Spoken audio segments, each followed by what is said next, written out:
جناب Nadeem Ahmad Miami USA، السلام علیکم۔ آپ کے دو سوال ہمیں موصول ہوئے، برائے کرم درگزر فرمائیے کہ آپ کے جواب میں کچھ تاخیر ہو۔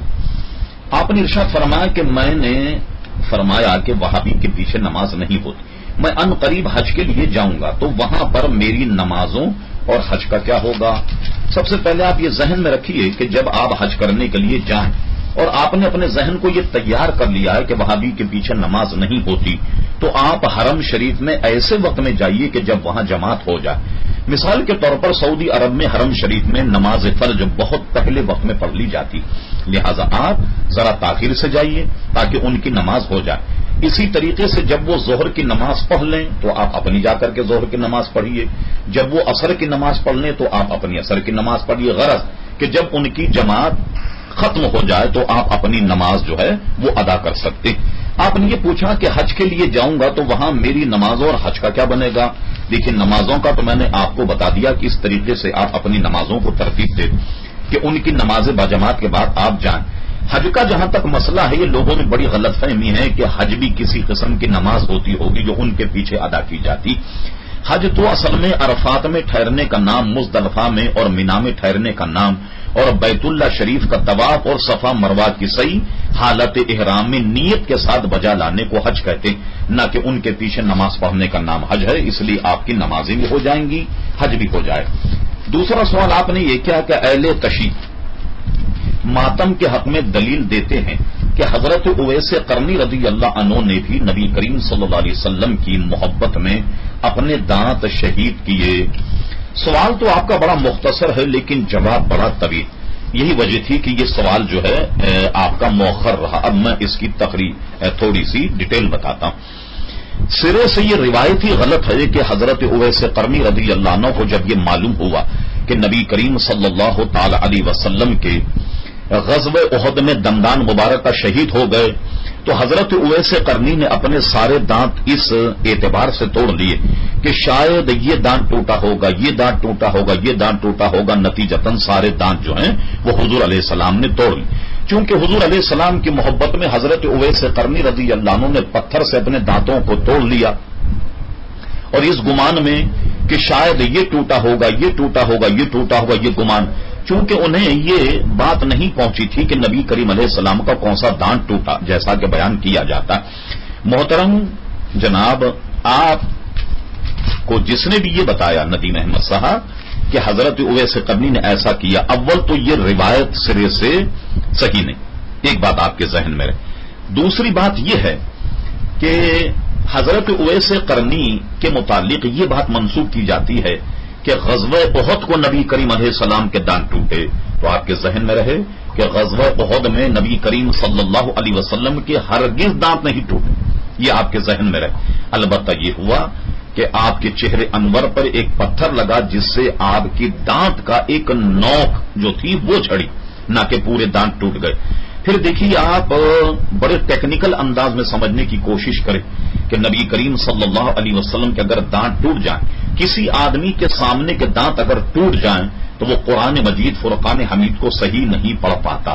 یہ تو آپ جانتے ہیں کہ دندان سازی کا عمل بہت تاخیر سے شروع ہوا، مشکل سے 100 برس یا 200 برس ہوں گے جس وقت سے نقلی دانت لگانے کا یہ سلسلہ شروع ہوا۔ اگر معاذ اللہ مان لیا جائے کہ نبی کریم علیہ السلام کے آگے کی جانب کے دندان مبارکہ ٹوٹ گئے تو آپ دیکھیے پھر کتنی خرابی پیدا ہوگی۔ آپ اگر کسی تجوید داں جس نے کہ تجوید کو فن کے اعتبار سے پڑھا، اگر آپ اس سے ملیں تو دیکھیے چند باتیں۔ مثال کے طور پر جو سامنے کے دانت ہیں ان میں سے کتنے حروف کا اجرا ہوتا ہے جو اس کے مخارج ہیں؟ مثال کے طور پر عربی میں سا، جس کو ہم اردو میں سے کہتے ہیں، سا یہ آگے کے 2 دانتوں سے نکلتا۔ اسی طریقے سے غال یہ آگے کے دونوں دانتوں سے نکلتا۔ اسی طریقے سے جس کو ہم اردو میں زوئی کہتے ہیں، عربی میں جس کو ذا کہتے ہیں، یہ حرف ذا جو ہے یہ بھی آدمی کے اوپر کے 2 دانتوں سے ادا ہوتا ہے۔ اچھا، اسی طریقے سے آپ آئیے، دانتوں کی جڑ سے ایک لفظ تے ادا ہوتا ہے، ایک دال، اور ایک لفظ جو ہے وہ تا ادا ہوتا ہے۔ اب مجھے بتائیے، اگر حضور کے سامنے کے دانت معاذ اللہ جھڑ جائیں تو حضور علیہ السلام ان حروف کو کیسے ادا کرتے ہوں گے؟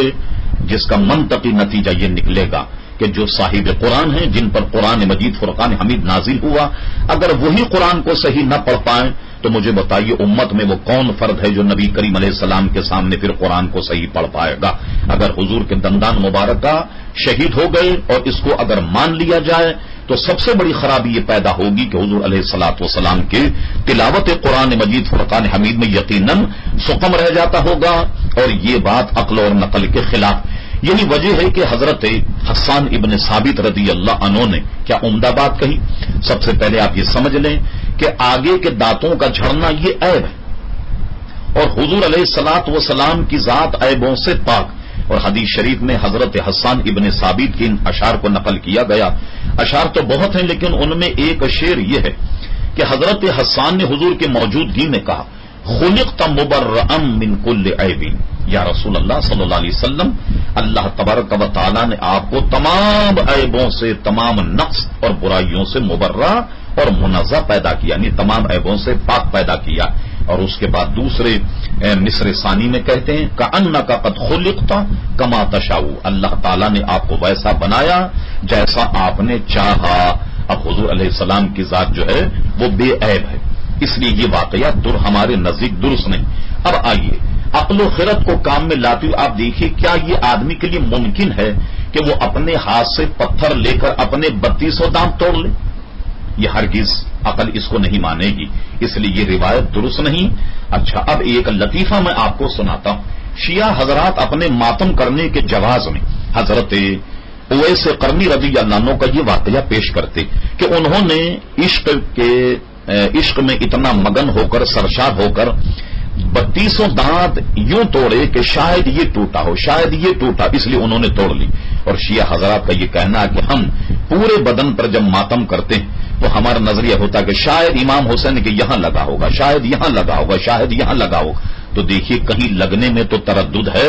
میرے عزیز آپ یہ بتائیے کہ امام حسین کی گردن پر تلوار لگنے میں تو کسی کو اختلاف نہیں، یہ ہے؟